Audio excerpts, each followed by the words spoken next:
Hey, you guys, it's Liv La Nina, and I am back with another review. I'm going to take on another popular one, Attack on Titan Season 1, which is the whole show is a roller coaster, but we're just going to start off easy with the first season.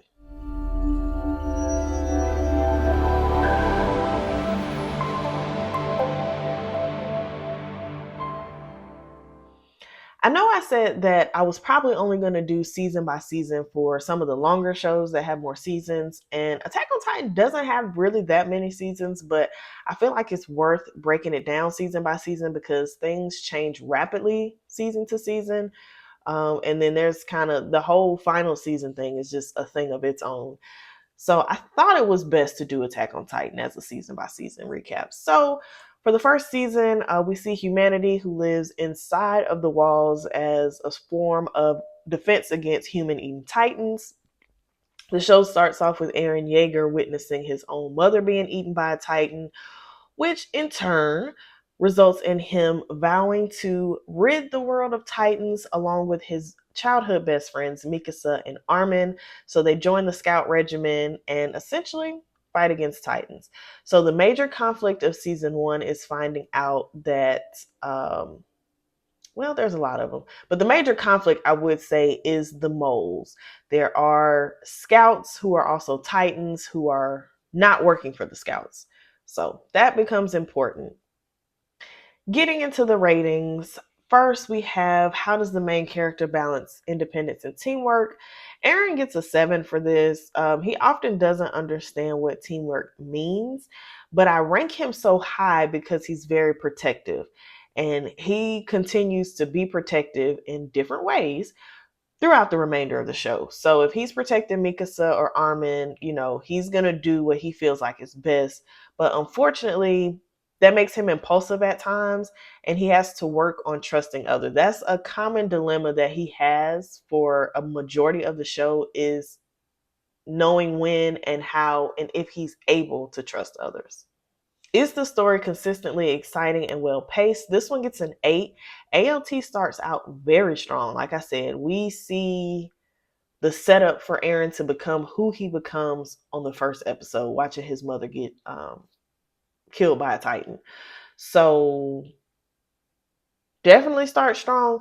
What holds it back from getting a higher score is the pacing and the continuity can get a little bit confusing. So, but still, eight's not bad. Do the subplots enhance the character's motivation and overall story? 10. It is undeniable that Eren's motivation, again, we're talking about season one, it's undeniable that his motivation came from watching what happened to his mother. That little main part, well, not little main, but that little part, set up his entire drive, set him on his life path, which is important for a lot of reasons, but just sticking to season one, absolutely. Absolutely. Are the antagonists well developed? This one is almost a trick question for Attack on Titan, but for season one, I give this a 6 because we know it's the Titans, and I'll just leave it there. How well does the main character grow from defeat or failure? I give this one an 8 because Eren has a lot of resolve and tenacity. And again, they are fighting against Titans, so he does see scouts die. He sees a lot of people die. But he's just not willing to accept defeat. He is sticking strong to his path to destroy the Titans.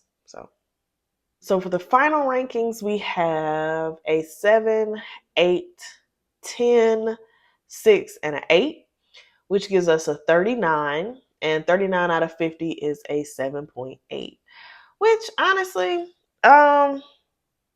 is good, but it's probably a little lower than some of the other actions that I have reviewed. But that's okay because this is just season one of Attack on Titan. And the story changes and evolves heavily. So this is good starting out. Things I did not like about Attack on Titan is the continuity, and I'm probably going to complain about the continuity for at least the first 3 seasons, right? Because you really have to pay attention when watching Attack on Titan. You cannot passively watch Attack on Titan. You cannot be on your phone and watch Attack on Titan. You cannot read and watch Attack on Titan. You have to watch Attack on Titan. You have to watch it. And even in doing that, I still got lost. I've watched Attack on Titan twice. Well, I was watching it the first time and then I kind of fell off when the last season came out. So instead of just watching the last season, I was like, let me go back and rewatch it. And I'm probably going to rewatch it again. Um, but sometimes because of the way they jump around with places and things, it's kind of hard to know where the story is. So that's a drawback. But it's important, and it's important that you get used to them doing that now. Eren whines a lot. I hate it. Eren cries so much, so bad. He is a main character that I feel like is easily dislikable. And I have this complaint about Eren for a long time too. And then you might get confused. Okay, so there are things that are said and done and shown on season 1 that you're just going to be like, why is this happening? And you just have to trust the process and keep watching it. But I feel like for some people, I know a lot of people who started Attack on Titan who did not finish it for some of these reasons. So it's really kind of a trust the process kind of show. Things that I liked about Attack on Titan, because I feel like it might sound like I didn't like Attack on Titan, but I actually really do like it. I like the characters, right? So I love that you can see different personalities and you can like different kinds of people. So you can like somebody who is like Levi, who is very kind of cynical and no BS. And then you can also like somebody like Armin, who is completely different, has a completely different personality. But it's crazy how well the characters are developed and how well they interact with each other, that you can like people who are polar opposites. So that's a plus for me. I'm a big character person. I usually gravitate more towards the main character because I feel like that's who the show's about. But it's important that it's not just like a star and then everybody else. Everybody plays a part in the story, especially Attack on Titan. But, you know, that's just kind of one of the things that I really like, that you can like people that are so different. Another thing is action packed for sure. Like I said, the first episode hooked me in when I watched it originally.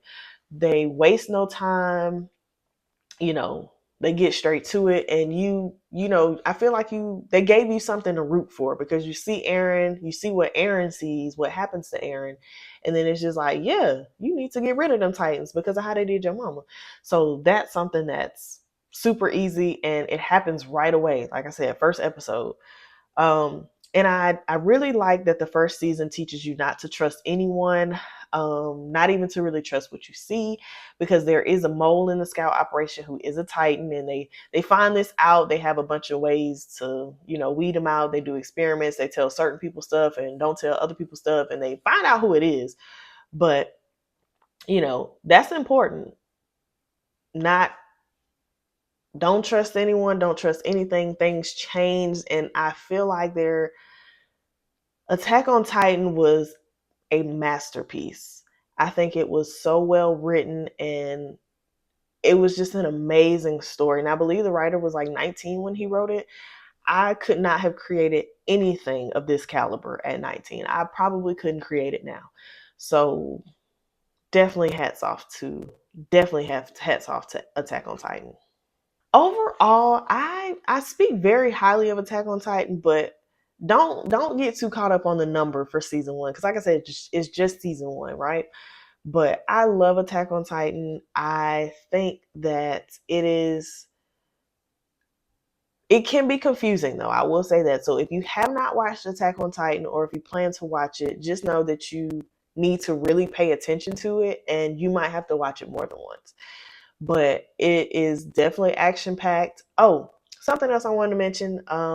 So me personally, like I said, I use anime as kind of escape from real life. But this is a show that does not shy away from casualty. So don't get too attached to characters. There's some that have some good plot armor, but there's no people die. in Attack on Titan. Okay, people die, a lot of people die, so just be prepared for that. But I mean, if you like a show that's got stuff going on where the show is moving and it's, you know, it's action packed, this is definitely the one for that. But there's also a good story behind it.